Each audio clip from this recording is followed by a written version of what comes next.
प्यारे बच्चों, सुप्रभात। आज हम कक्षा 11 में चैप्टर नंबर 4 ऋजु रेखीय पथ पर गति के में कलन विधि से गति के समीकरणों का सत्यापन पढ़ेंगे। कलन शब्द अवकलन और समाकलन से लिया गया है, जिसके बारे में मैं आपको पहले समझा चुका हूँ कि अवकलन मीन्स होता है परिवर्तन, और इसे डी से प्रस्तुत करते हैं।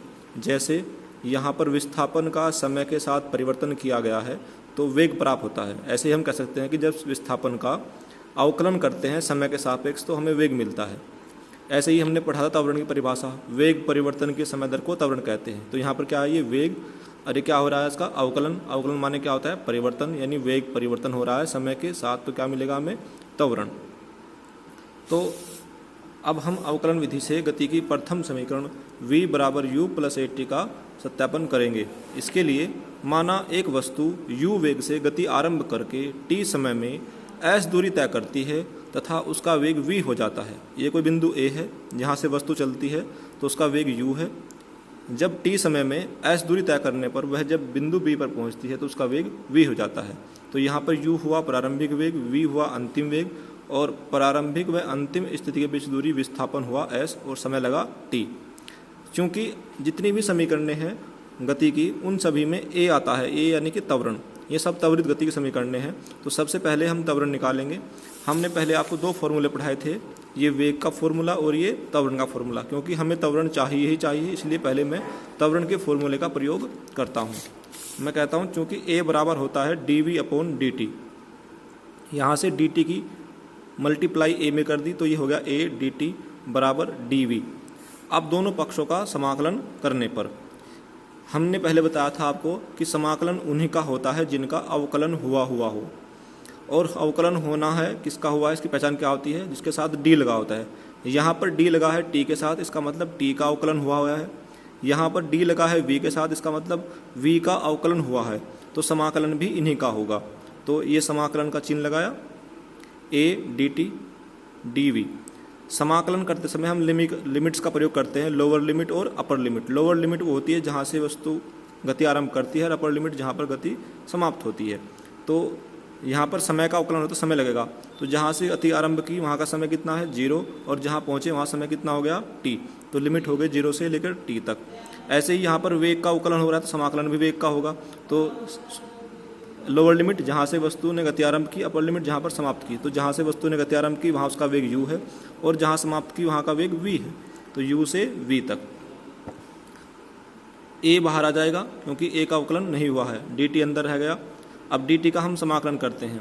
dt का समाकलन आएगा t। कैसे आएगा, ऐसे हम dt को ऐसे लिख सकते हैं, इसकी मल्टीप्लाई में लिख सकते हैं क्योंकि a की गुना करने पर किसी पर कोई प्रभाव नहीं पड़ता।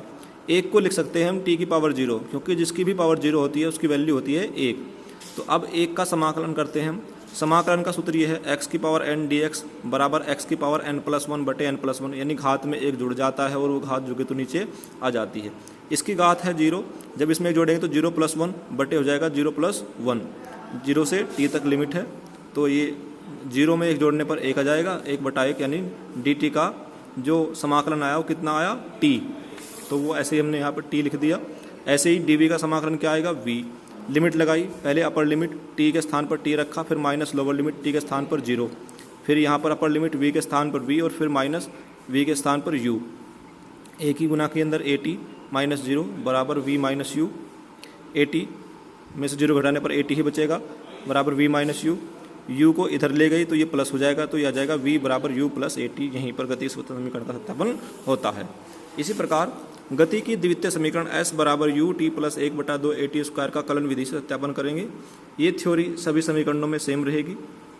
अब यहाँ पर हमें s चाहिए, तो हमने s वाला सूत्र लगाया। ये दो सूत्र थे, इनमें से s कौन से में है, पहले में। तो पहले वाला सूत्र लगाया, v बराबर ds/dt, t की मल्टीप्लाई t v में कर दी तो v dt बराबर ds। क्योंकि हमें आंसर में कहीं पर भी v नहीं चाहिए तो हमने v का मान रख दिया, जो कि हमने प्रथम समीकरण में प्रूफ किया था, v बराबर u प्लस at रख दिया। v बराबर u plus at dt ds। dt की गुना अंदर कर दी, u में की u dt, at में की at dt बराबर ds। दोनों पक्षों का समाकलन करने पर यहाँ पर अवकलन किसका हो रहा है, टी का, तो समाकलन भी किसका होगा, टी का, तो लिमिट लगेंगी टी की, 0 से टी तक है समय। यहाँ पर भी टी का अवकलन होगा 0 से टी तक। यहाँ पर समाकलन किसका होगा, विस्थापन का, और विस्थापन की लोअर लिमिट जहाँ से गति आरंभ की वहाँ का विस्थापन 0 और जहाँ पर पहुँचे वहाँ का विस्थापन s, क्योंकि 0 से स्टार्ट होकर s पर पहुँचे हैं। तो समाकलन किया, dt का t आ जाएगा, पहले बताया था। अब t की पावर 1 है, समाकलन करेंगे तो घात 1 जुड़ जाएगी, तो 1 जमा 1 2, और जो घात ऊपर आती है वही जो कि तू नीचे, 0 से t तक। फिर s का ds का s आ जाएगा, u अपर लिमिट रखी t के स्थान पर t माइनस 0, फिर यहाँ पर t के स्थान पर t और फिर t के स्थान पर माइनस 0, s के स्थान पर s माइनस 0, तो u t 0 में मल्टीप्लाई करेंगे 0 आ जाएगा, a की मल्टीप्लाई करेंगे t²/2, यहाँ पर 0 1 गुना 0 में करेंगे 0 आ जाएगा, s में से 0 गया s, तो ये आ गया s बराबर ut प्लस 1/2 at²। इस प्रकार गति की द्वितीय समीकरण भी सिद्ध होती है। गति के द्वितीय समीकरण को हम कल सिद्ध करेंगे, आप इन्हें समझ लीजिएगा। अगर किसी को कोई समस्या हो तो मुझे फ़ोन या कॉल करके मैसेज करके पता कर सकता है।